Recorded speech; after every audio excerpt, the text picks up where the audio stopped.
अस्सलामु अलैकुम वरहमतुल्लाहि वबरकातुहू।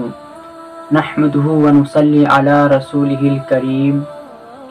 मुहतरम नाज़रीन, आज तक हम यही सुनते आ रहे थे कि असरी तालीम याफ्ता ही खुदकशी करते हैं।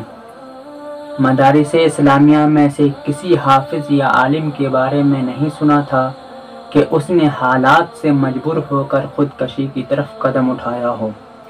लेकिन हम और आप ये खबर सुन चुके हैं कि एक हाफिज साहब ने हालात से मजबूर होकर खुदकशी कर ली। ये वाक़या शामिली के एक गांव का है। हाफिज वसीम उसी गांव के रहने वाले थे, शादीशुदा थे, जिसके 5 बेटे और 1 बेटी भी थी। ज़िला बागपत के एक गांव में इमामत के फ़राइज़ अंजाम दे रहे थे। उसी तनख्वाह से उनका गुजर बसर हो रहा था।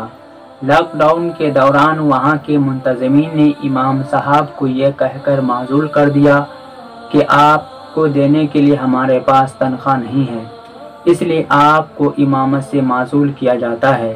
इमाम साहब वहां से तशरीफ़ ले आए और अपने बाल बच्चों के साथ घर में रहने लगे। वहां उनके पास कोई ज़रिए माश नहीं था, इसलिए मुफलिसी ने उन्हें डराना और खौफ दिलाना शुरू कर दिया। इधर इज्जत नफ्स की वजह से मामला ऐसा था कि किसी के सामने अपनी ज़बान खोल सके। फाकों पर फाका, हद दर्जा मोहताजगी ने उनको घेर लिया। फिर उन्होंने नाआक़िबत अंदेशाना फैसला कर लिया कि अब वो इस दुनिया में नहीं रहेंगे।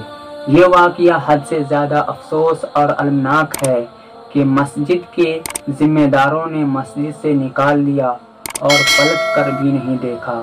उनका ये रवैया, उसके नतीजे में होने वाला ये हादसा यकीनन पूरे समाज के लिए सबक आमोज है। इसी तरह का एक और वाक़या राजौरी ब्लॉक के एक गांव में सर्दी की वजह से मस्जिद के इमाम साहब फौत हो गए।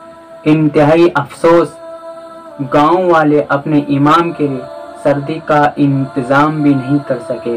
मरहूम इमाम साहब कई साल से इमामत के फ़राइज़ अंजाम दे रहे थे। यकीनन ऐसे वाक़यात से हमें सबक लेना चाहिए ताकि ऐसा हादसा कभी किसी के साथ पेश ना आए। अस्सलामु अलैकुम वरहमतुल्लाहि वबरकातुहू।